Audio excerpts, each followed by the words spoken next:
This week in MMA, total madness. We've got suspensions, viral callouts, training camp drama, and all of it is pointing toward one thing. UFC Abu Dhabi becoming a battlefield. Strickland's out. Costa's firing shots. Khamzat's back in beast mode. And oh yeah, UFC 320 is officially stacked. We've got Pereira versus Ankalaev 2 for the light heavyweight crown.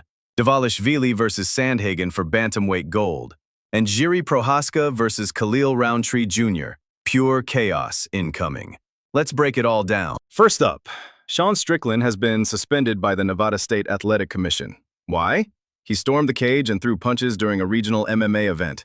Here's the breakdown.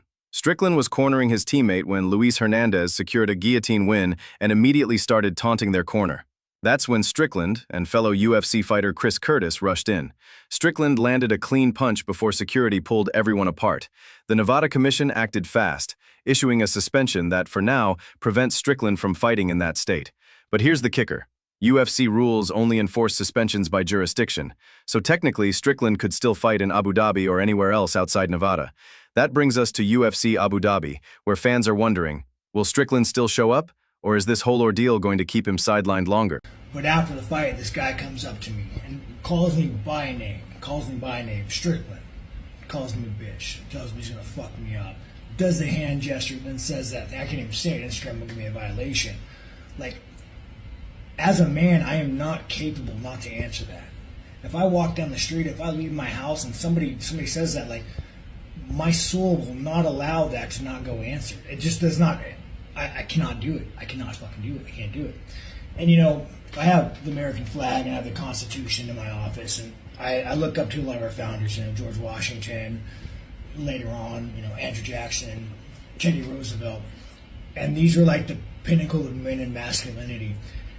And, you know, if they were to witness that and they were to see me not react, the way I acted, I think they would find shame in me. And they would probably think I was un-American. Next up, Khamzat Chimaev.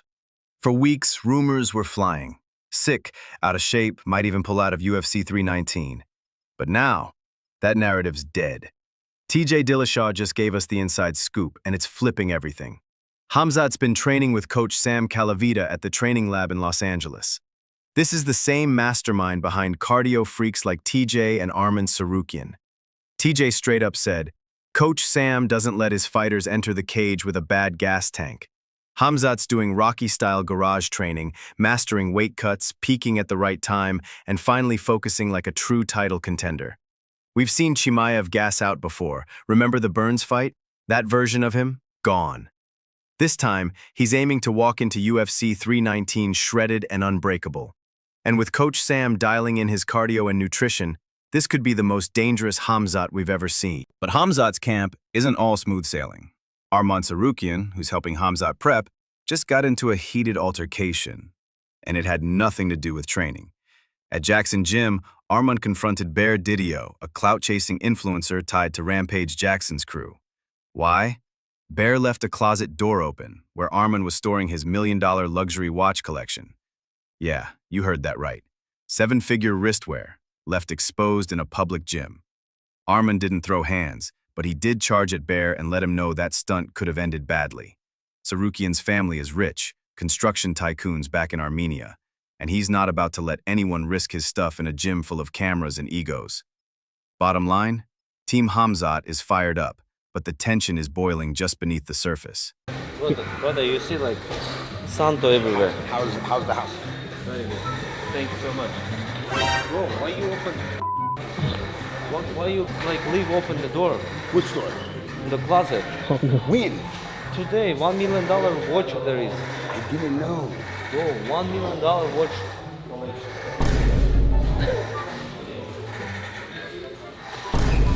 I opened up his closet doors this morning while he was sleeping. Messed with all his watches. Left the door wide open and ran out the house. Oh, no. He's living at my house for the next 8 weeks. Now let's talk about some unexpected heat. Paulo Costa just took a public jab at Ilia Topuria, and no one saw it coming. A fan posted an evolution of MMA legends pic. Shogun, Chuck, GSP, Connor, Ilia. Costa's response, sorry, but the last one is a downgrade. Yikes. Topuria hasn't even dissed Costa before. In fact, the only time he mentioned him was to laugh about the Adesanya humping celebration. So what's Costa doing?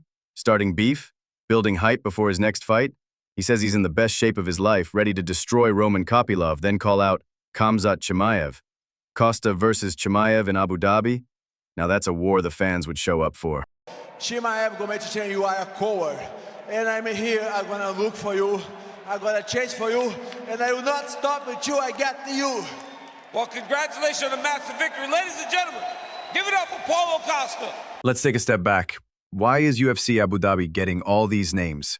Whitaker, De Ridder, Jan, McGee, possibly Costa and Khamzat next. Meanwhile, International Fight Week gave us Peyton Talbot versus Felipe Lima? It's obvious. The UFC is shifting its marketing focus. Abu Dhabi is now a premium market, one that gets title contenders and main event talent. And with Dana White pushing events globally, don't be surprised if Abu Dhabi becomes the UFC's second Vegas. Even Abu Dhabi. Why we come here? Because UFC have contract with Abu Dhabi. They have to make one show in year. That's why they bring UFC bring it. This is not our choice. We ask to Dana, please, let's go to Rio de Janeiro. And UFC now make here in Abu Dhabi, not because of Islam, because of UFC have contract with Abu Dhabi. And they call us like, we want to fight only here. We feel here like our, no, doesn't matter. Okay, Rio de Janeiro, let's go. Yeah. We just want to fight with the best. Because Islam is the best. Cage everywhere, same. Cage closed, you and your opponent. Talking about Abu Dhabi. And before we wrap up, it's official. Cyril Gane versus Tom Aspinall is booked for UFC Abu Dhabi. Two of the slickest heavyweights in the game. Gane's striking versus Aspinall's explosiveness. It's a guaranteed banger. And a very intriguing heavyweight title bout. UFC 320 just flipped the script. This October in Vegas, we're getting 3 headline-worthy matchups on one card. Main event, Magomed Ankalaev versus Alex Pereira 2, the rematch we didn't know we needed. Ankalaev wants to prove he's the true champ. Poatan wants revenge, and another brutal finish. Co-main, Merab Dvalishvili versus Corey Sandhagen. Finally, the machine gets his title shot.